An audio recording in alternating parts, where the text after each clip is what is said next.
trying to... He's actually kind of cute. Look at him. Looks kind of like a sloth.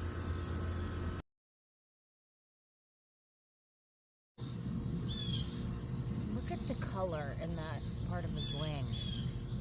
I mean, look at the detail in that. How are you not freaked out by the, and just excited about the possibilities of living when you've got creatures like this living on our planet?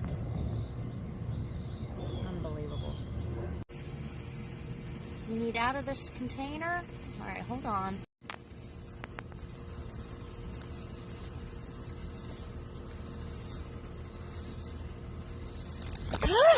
Was that hilarious? That scared the shit out of me. I don't know why. It was just the jump of it. It's not like I think it's going to kill me or poison me or bite me, or I don't even care if it gets on me. It just startled the fuck out of me. Cicada 1, Harmony 0.